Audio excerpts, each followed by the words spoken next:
The Horizon was the pride of Earth. It was not a warship. It was a ship of peace, built to carry humanity's first official delegation to the Galactic Council.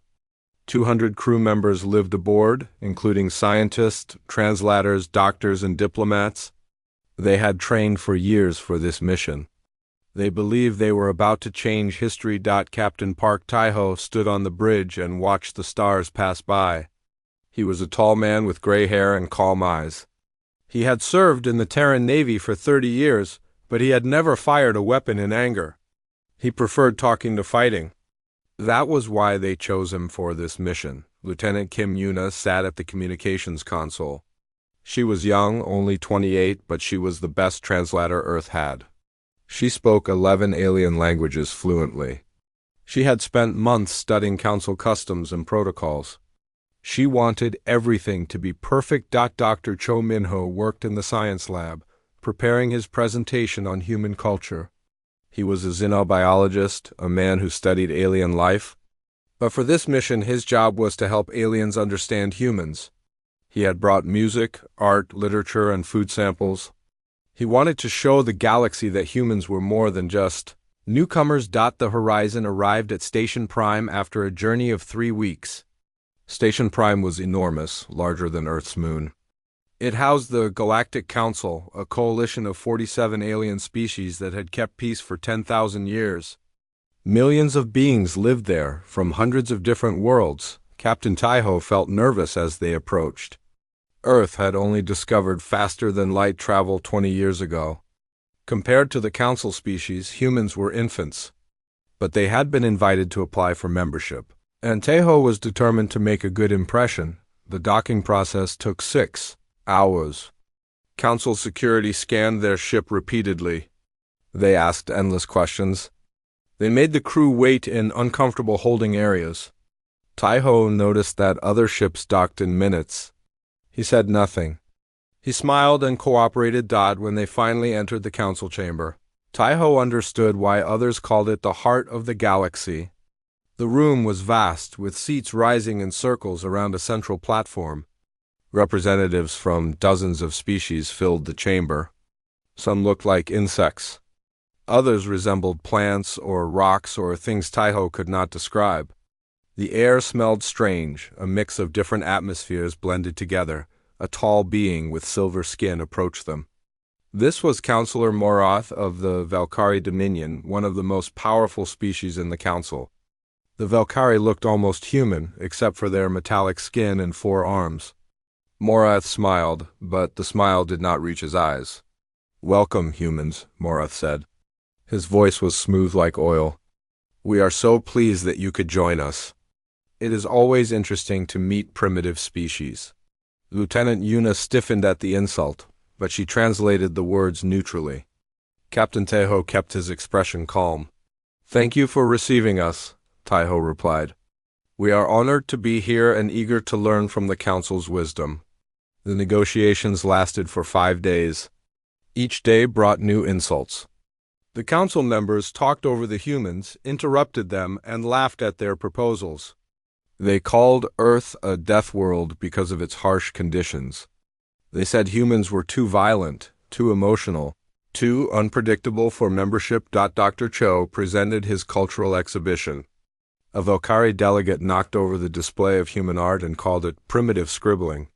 Another alien tasted the food samples and spat them out in disgust. Cho cleaned up the mess himself.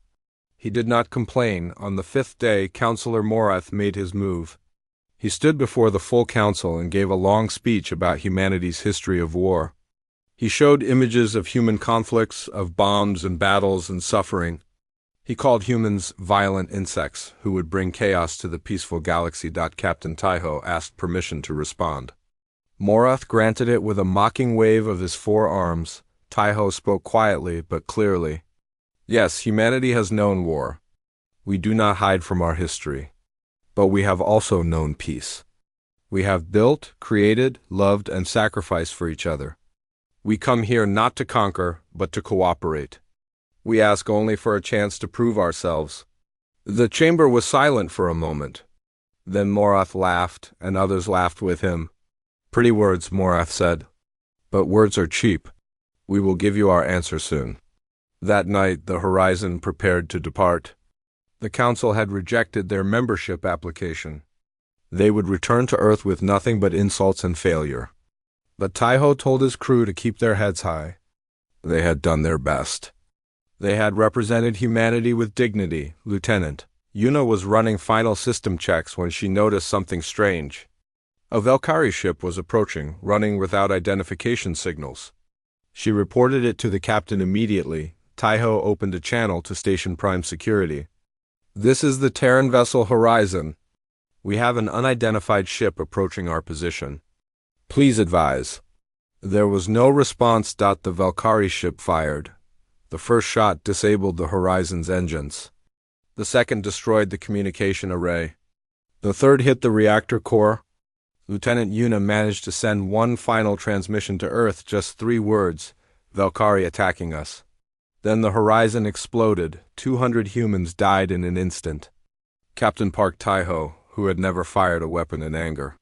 Lieutenant Kim Yuna, who spoke 11 languages. Dr. Cho Minho, who wanted to share human culture with the stars. All of them gone. The Galactic Council held an investigation. It lasted 2 days. They ruled that the Horizon's destruction was a tragic accident, a malfunction in the ship's reactor. The Valkyrie expressed their condolences. Counselor Morath said he was deeply saddened by the loss of life. Earth received the news in silence.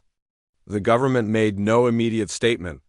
No angry speeches, no demands for justice. Just silence. The galaxy thought humans were in shock. They thought the primitive species was too weak to respond, too frightened to challenge the mighty Valkyrie dominion. Some council members felt a little guilty. Most felt nothing at all. The humans were insects after all. Insects died all the time. They did not understand what the silence meant. On Earth, in a secure room deep beneath the city of Seoul, Admiral Lia Guan read Lieutenant Yuna's final transmission. She read it again. Then she closed her eyes for a long moment. When she opened them, her face was calm and cold. "Get me the president," she said, "and activate the War Council." The silence was not shock. The silence was not fear. The silence was Earth taking a very deep breath before it screamed. President Kang Doyan had not slept in 3 days. He sat in the war room beneath Seoul, surrounded by screens showing data from across the solar system. His advisors came and went, bringing reports and recommendations. He listened to all of them. He said very little. Admiral Lee Ji-won stood beside him, her uniform perfect, her face unreadable. She had served Earth for 40 years. She had fought pirates in the asteroid belt and rebels on Mars, but she had never prepared for a war like this. "The public is demanding answers," said Director Baek Sojin, head of Terran Intelligence. She was a small woman with sharp eyes who noticed everything. "They know the Council's story is a lie. They want justice." President Kang nodded slowly. "They will have it." He stood and walked to the main screen, which showed a map of Valkyrie space. 17 colony systems, hundreds of military bases, thousands of ships. The Valkyrie Dominion was one of the oldest and most powerful members of the Galactic Council. They had conquered dozens of species over the centuries. "Director Baek," the president said, "show me what you have found." Sujin touched a control panel. The screen filled with intelligence reports, intercepted communications, and secret recordings. Her network of spies had been gathering information on the Valkyrie for years. Ever since Earth first made contact with the galaxy, the Valkyrie destroyed the Horizon deliberately, Sujin said. Counselor Morath ordered the attack personally. They fear humanity's rapid advancement. They believe that if humans join the Council, we will eventually challenge their power. Is there more? Admiral Lee asked. Much more. The Valkyrie have been manipulating the Council for centuries. They have secretly destroyed 3 other species that threaten their position. They control key trade routes and use economic pressure to keep other members obedient. The Council knows this, but they do nothing because they fear the Valkyrie. President Kang studied the data in silence. Then he turned to Admiral Lee. "Can we win?" The Admiral did not hesitate. Yes, but only if we strike first, strike hard, and strike everywhere at once. The Valkyrie have more ships than us, but their military is designed for intimidation, not real war. They have not fought a serious enemy in 800 years. We have been fighting each other for our entire history. The president closed his eyes. 200 people had died on the horizon. Good people. Brave people. People who had gone to the stars with open hands and hopeful hearts. Prepare Operation Iron Wake, he said. We move in 3 weeks. The next morning, President Kang addressed the people of Earth. He stood in front of a simple blue background, wearing a dark suit. His voice was calm and steady. Citizens of Earth, he said. 3 days ago, our ship Horizon was destroyed by the Valkyrie Dominion. 200 of our people were murdered. The Galactic Council has ruled this an accident. They are wrong. He paused to let the words sink in. We have evidence that this was a deliberate attack ordered by Valkyrie leadership. We have shared this evidence with the Council. They have chosen to ignore it. They believe that humanity is too weak to seek justice. They believe we will accept this insult and return to our small corner of the galaxy. Another pause. They are wrong about that too. He looked directly into the camera. Earth will respond appropriately. We ask for patience. We ask for trust. And we ask the galaxy to remember that we did not start this. We came in peace. We were answered with murder. What happens next is not our choice. It is theirs. The transmission ended. Earth's borders closed. All communications with the outside galaxy stopped. Trade ships were turned away. Diplomatic channels went silent. The galaxy waited for humanity's next move. Days passed.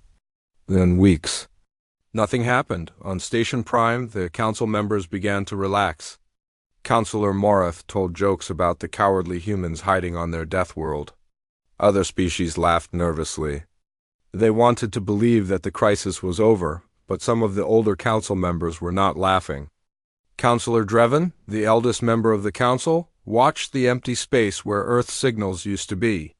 He was from a species that had seen many wars. He knew what silence meant. They are not hiding, he said quietly. They are preparing. No one listened to him. Behind Earth's closed borders, the largest military mobilization in human history was underway. Factories that made consumer goods switched to producing weapons. Shipyards that built cargo vessels began constructing warships. Scientists who studied peaceful technologies turned their minds to destruction. Admiral Lee commanded the operation from her headquarters in orbit above Luna. She worked 20 hours a day, sleeping in her office, eating at her desk. Her staff had never seen her so focused. The Valkyrie think we are primitives, she told her commanders. They think our ships are slow and our weapons are weak. They are wrong. We have been hiding our true capabilities since we first made contact. We knew that the galaxy would fear us if they saw what we could really do. She pulled up a display of Earth's secret fleet. Ships that were faster, stronger, and more advanced than anything the Valkyrie had ever seen. Weapons that could crack planets. Soldiers trained in ways the galaxy could not imagine. We did not want to use these things, Admiral Lee said. We wanted peace. But peace requires that both sides want it. The Valkyrie have made their choice. Now we make ours. Director Beek's intelligence network worked, day and night.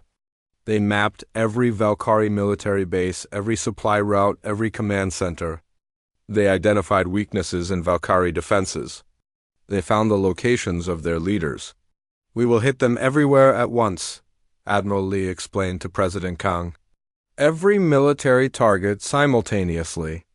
They will have no time to respond, no time to coordinate. Their entire war machine will collapse in days. The president looked at the battle plans. Thousands of targets. Millions of soldiers. The largest military operation in human history. Civilian casualties? He asked. Minimal. We are targeting military assets only. We are not monsters. Kang nodded slowly. And after we win? Admiral Lee paused. This was the part that mattered most. After we win, we stop. We do not occupy their worlds. We do not enslave their people. We break their ability to hurt us, and then we offer them peace. Real peace, not the false peace of the Council. President Kang was silent for a long moment. Then he gave the order, execute Operation Iron Wake. 3 weeks after the destruction of the horizon, Earth's fleet launched. 10,000 ships moved through space in perfect formation, heading for Valkyrie territory. They traveled in complete radio silence. They were ghosts in the darkness. On Station Prime, Counselor Morath was hosting a celebration. He was telling his guests about how he had crushed the human threat. He was laughing about their pathetic diplomatic mission. His communicator buzzed. He ignored it. It buzzed again. And again, finally, annoyed, he answered it. His military commander appeared on the screen. The commander's face was pale with terror. "Counselor," the commander said, "the humans are here. They are everywhere. They are—" The transmission cut off. Morath stared at the blank screen. Around him, his guests had gone silent. In the distance, through the station's windows, they could see flashes of light. The humans had arrived. And they had brought hell with them. Vice Admiral Shin Hana stood on the bridge of the Terran battleship, Vengeance, and watched the Valkyrie fleet burn. She was a short woman with black hair tied back tight. Her face showed no emotion. She had a job to do. "All squadrons report status," she said calmly. The reports came in from across Valkyrie space. First Fleet had destroyed the orbital defenses around. Valkar Prime 2nd Fleet had taken control of the shipyards at Morith Station. 3rd Fleet had disabled the communication network across all 17 colony systems. 4th Fleet was hunting down the remaining Valkyrie. Warships. Everything was going according to plan. The Valkyrie had 10,000 ships. Earth had brought 8,000. But numbers meant nothing when one side had been preparing for real war and the other had been playing political games for centuries. The Valkyrie ships were beautiful, decorated with gold and silver, designed to impress ambassadors and intimidate weaker species. They were not designed for actual combat. Earth's ships were ugly. They were gray and angular, covered in armor and weapons. They had no decorations. They were built for one purpose: to destroy enemies as efficiently as possible. Vice Admiral Shin watched as her fighters swarmed a Valkyrie battlecruiser. The enemy ship was 3 times larger than any Terran vessel, but it moved slowly and its weapons could not track the fast human fighters. Within minutes, the battlecruiser was dead in space. Its engines destroyed, its weapons offline. "Enemy commander is signaling surrender," Lieutenant Ru reported from the communications station. "Accept it," Shin said. "Send a boarding team to secure the ship and treat any wounded. Then move to the next target." This was how Earth fought. Fast, precise, professional. They did not waste time with speeches or threats. They did not torture prisoners or destroy civilian targets. They simply broke the enemy's ability to fight, and then they moved on. On the surface of Valkar Prime, Colonel Yu Jaewon led the ground assault. His special forces had trained for years in secret, preparing for a war they hoped would never come. Now they moved through the capital city like ghosts, targeting military installations and government bunkers. The Valkyrie ground troops did not know how to respond. They had never faced an enemy like this. Human soldiers moved in perfect coordination, communicating through encrypted signals, covering each other, never panicking. They used weapons the Valkyrie had never seen before: rifles that fired bolts of plasma, grenades that disabled electronics, drones that could see through walls. Colonel Yu reached the main military command center in less than 6 hours. His team breached the doors with explosive charges and swept through the building room by room. They captured dozens of Valkyrie officers, including 3 generals. One of the generals tried to trigger a self-destruct device. A Terran soldier shot the device out of his hand before he could activate it. The shot was so precise that it did not even scratch the general's fingers. "Secure the prisoners," Colonel Yu ordered. "Medical team, treat the wounded, including enemy wounded. Intelligence team, download all data from their systems." His soldiers moved without hesitation. They had trained for this thousands of times. They knew exactly what to do. Across Valkyrie space, the same scene repeated. Terran forces struck military targets with overwhelming power. They captured bases, destroyed weapons, and disabled ships. They moved so fast that the Valkyrie could not coordinate a response. By the time one commander understood what was happening, his communications were already cut and his reinforcements were already destroyed. Vice Admiral Shin received reports from all sectors. The campaign was proceeding ahead of schedule. Valkyrie military capacity was down by 60% in the first day. By the end of the week, it would be 0, but Shin took no pleasure in the reports. She thought about the horizon and its crew. She thought about Captain Park Tae-ho, who had served with her father decades ago. She thought about Lieutenant Kim Yuna, who had been her student at the Naval Academy. Good people. Peaceful people. Murdered because the Valkyrie could not tolerate humanity's existence.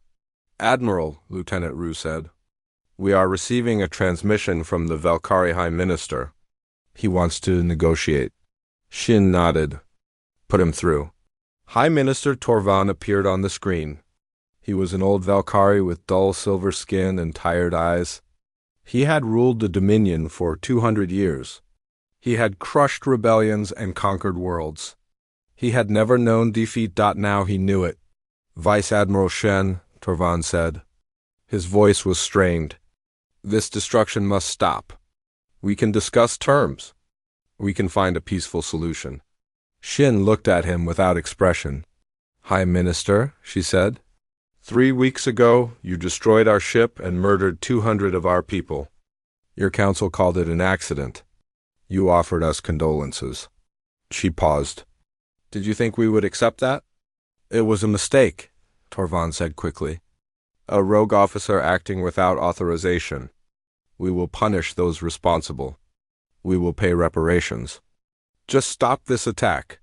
You are lying, Shin said calmly. We have intercepted your communications. We know that, Counselor. Morath ordered the attack on your direct command. We know that you have been planning to destroy humanity since we first made contact. Torvan's face went pale. Here are our terms, Shin continued. Complete and unconditional surrender of all Valkyrie military forces. Disbandment of your entire war machine. Extradition of all individuals responsible for the attack on the horizon. Payment of reparations to the families of the victims. That is impossible, Torvan said. You are asking us to become defenseless. Yes, Shin said. The Council will not allow this. They will intervene. Shin almost smiled. Almost. High Minister. The Council has done nothing while you manipulated them for centuries. They did nothing when you murdered our people. They will do nothing now. You are alone? The transmission ended. Torvan stared at the blank screen. Around him, his advisors were panicking, shouting, blaming each other. He said nothing. He understood now what he was facing. He had thought humans were primitive.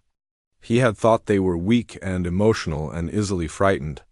He had been wrong about all of it. Humans were not primitive.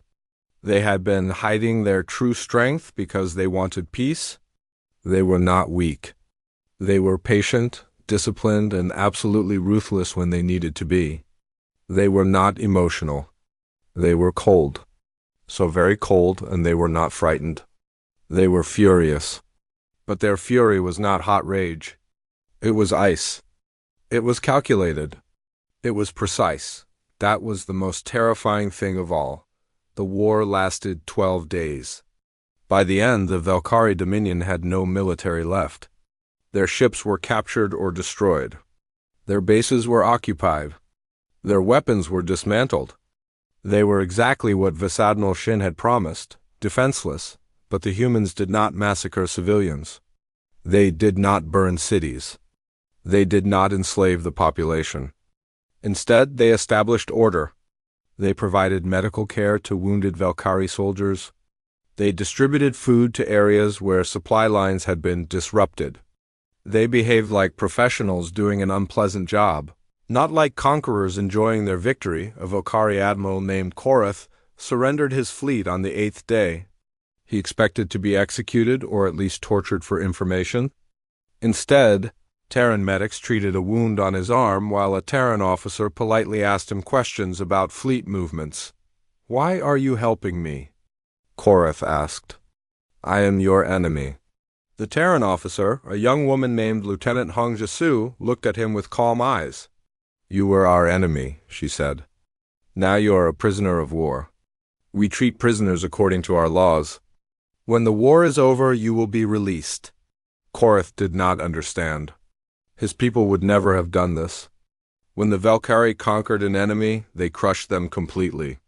They showed no mercy because mercy was weakness, but the humans showed mercy, and they were clearly not weak.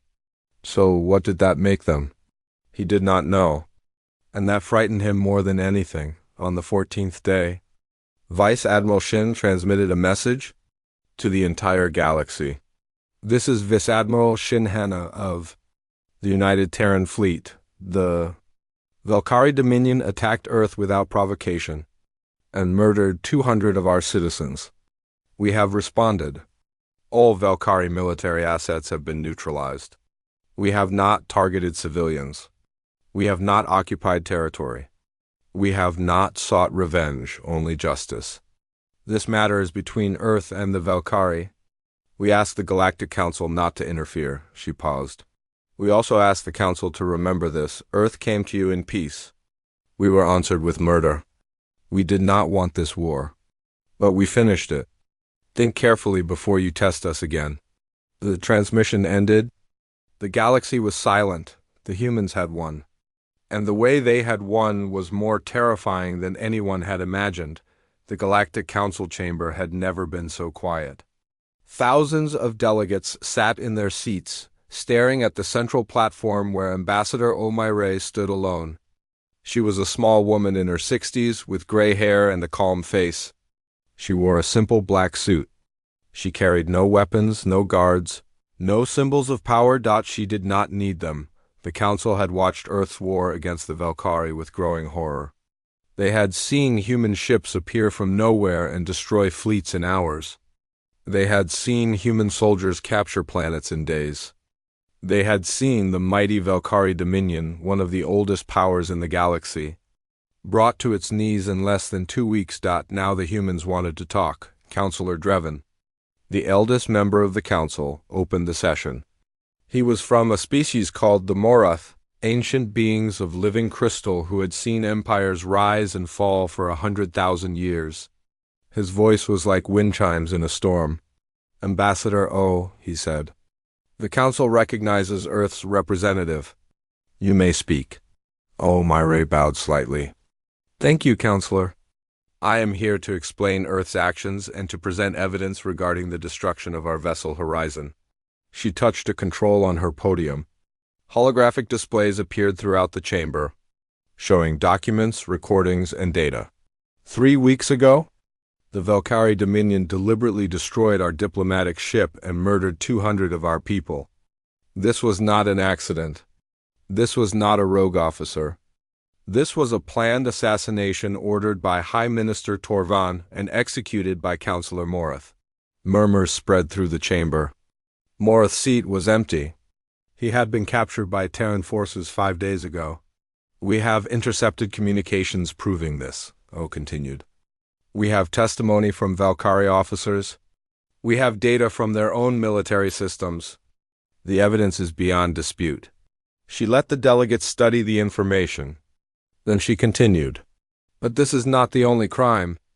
Our investigation revealed that the Valkyrie have been manipulating this council for centuries.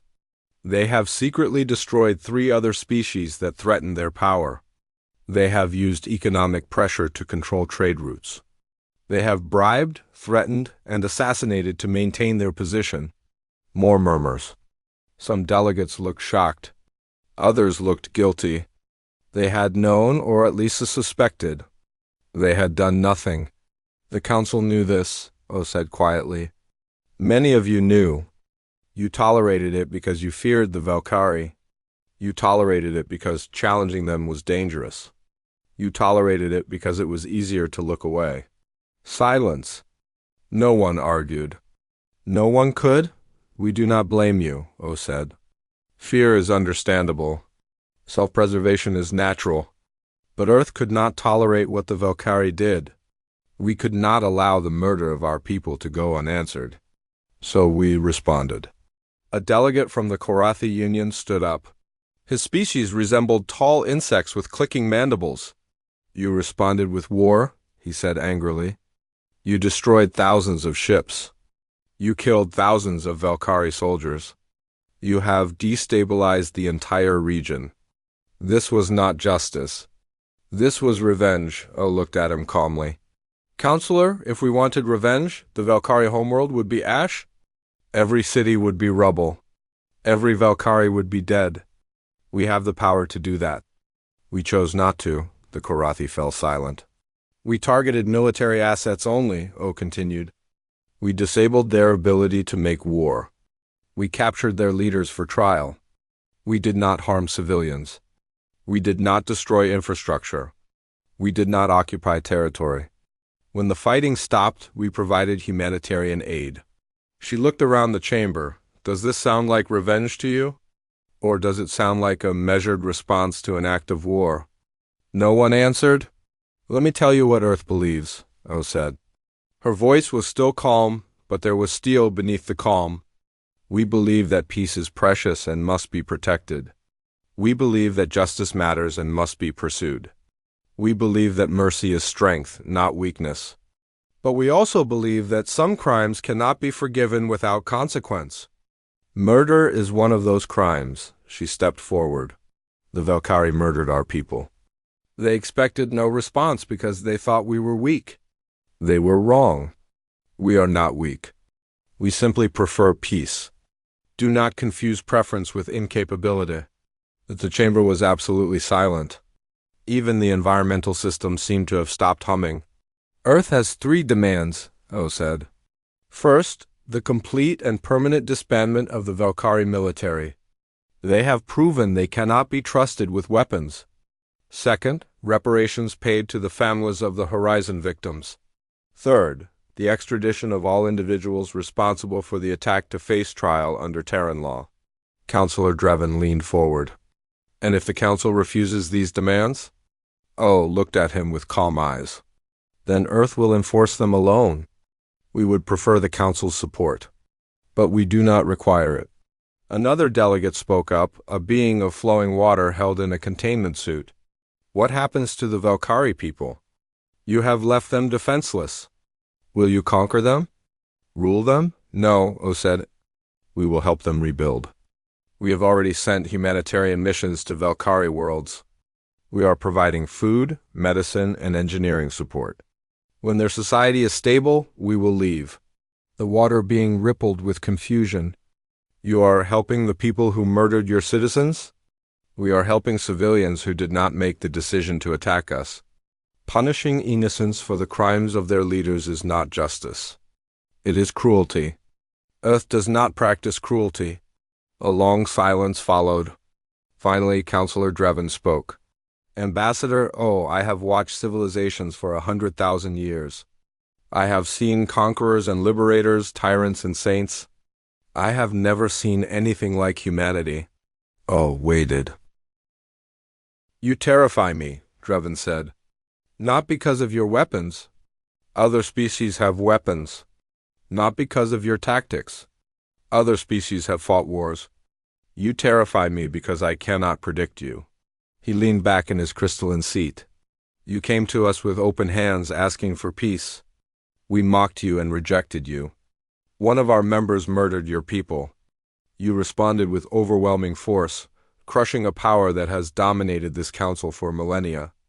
And now you stand here offering mercy to your defeated enemies.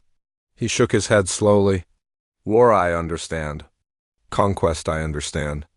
Even genocide I understand, but this combination of terrible violence and genuine compassion, this I do not understand.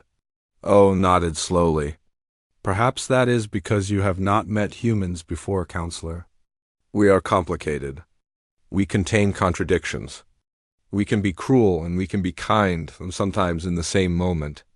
We hate war, but we are very good at it. We love peace, but we will not be victims to keep it. She looked around the chamber at the thousands of alien faces. Do not try to put us in a box. Do not assume that because we showed mercy today, we will tolerate abuse tomorrow. Do not assume that because we were violent yesterday, we want to be violent forever. We are what we choose to be, moment by moment. And we choose based on how we are treated. She straightened her shoulders. Treat us with respect, and we will be the best friends you have ever had. Treat us with contempt, and we will be the worst enemies you have ever faced. The choice is yours. The council voted that afternoon. Earth's demands were accepted unanimously. The Valkyrie military would be disbanded. Reparations would be paid. Those responsible for the Horizon attack would face trial. More importantly, Earth was offered full membership in the Galactic Council.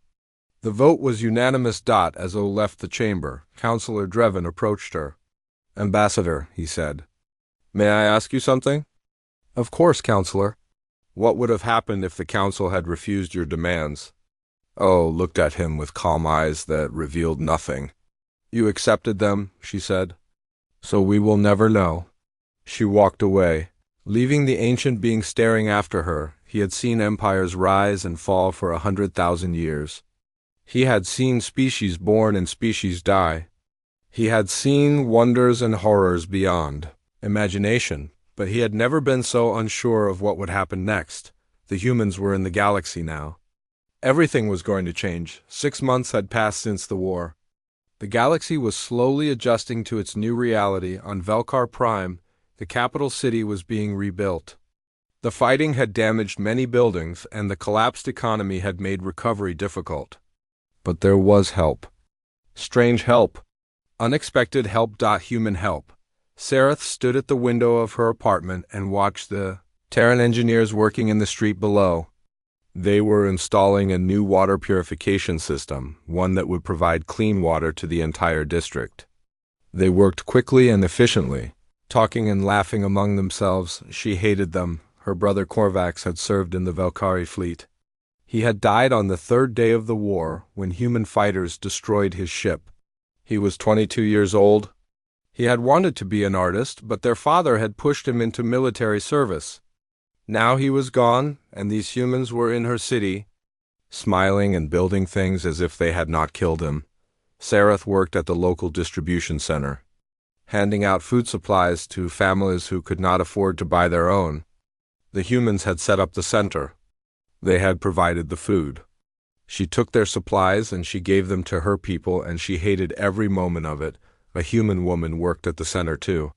Her name was Corporal Anminji, and she was always cheerful and helpful and kind.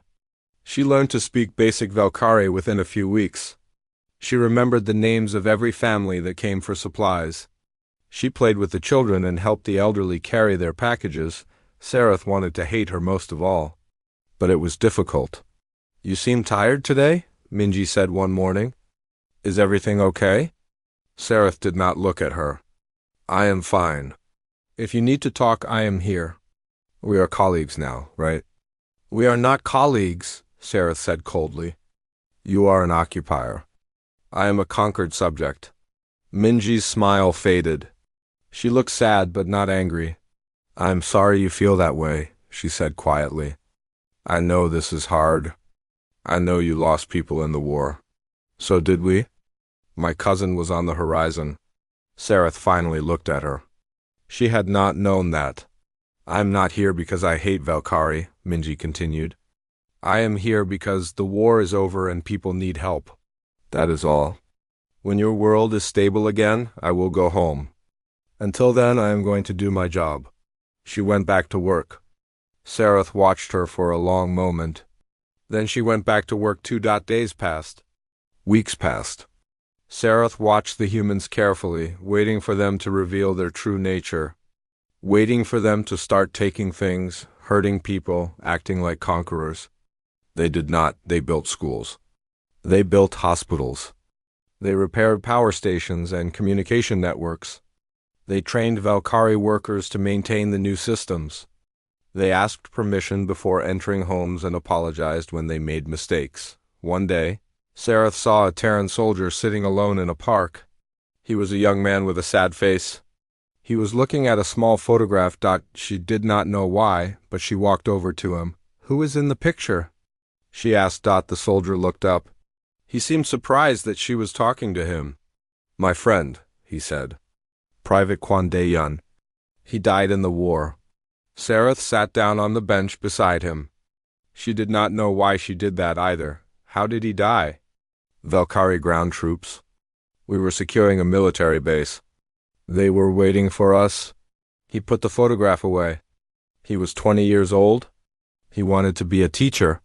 Sarah thought about Korvax. 22 years old. Wanted to be an artist? I lost my brother, she said. The soldier looked at her. I am sorry. He was in the fleet. Your people killed him. The soldier nodded slowly. I'm sorry for that too. They sat in silence for a while.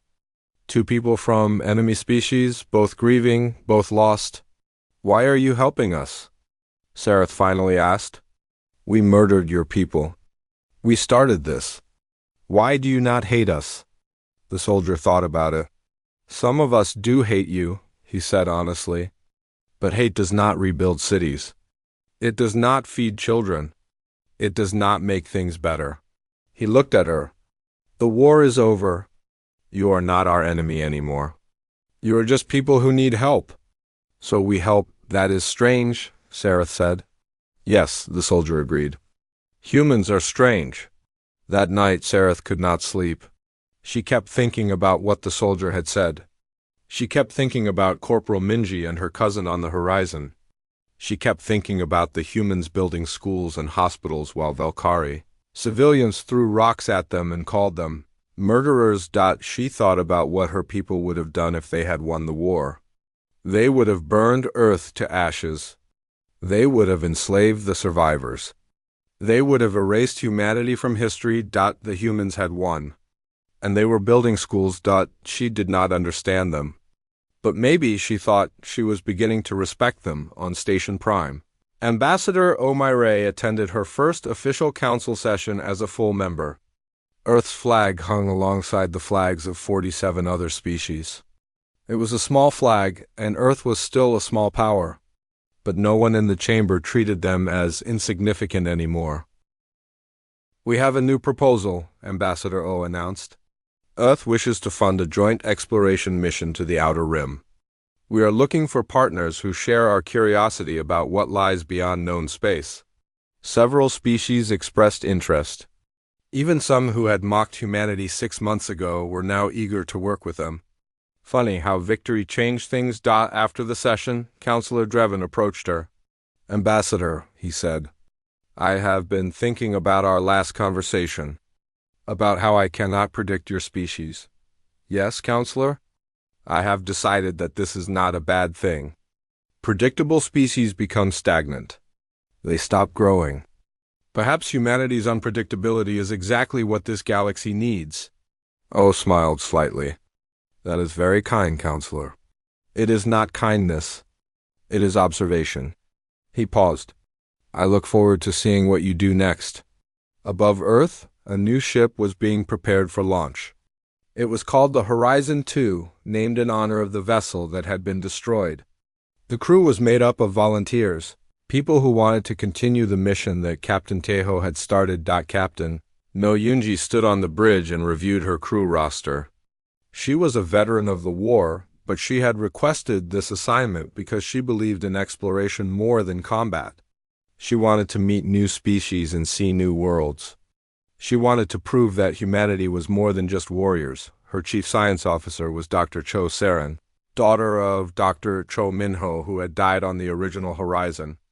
Saren had her father's curiosity and his gentle smile. She had spent months preparing cultural presentations, just as her father had done. Are you ready? Yunji asked her. Saren looked out at the stars. My father believed that humanity's future was in the galaxy. He died trying to make that future happen. I am going to continue his work. The Horizon 2 launched on a clear morning. Thousands of people watched from Earth's surface and millions more watched on screens across the planet. The ship rose through the atmosphere and vanished into the darkness of space.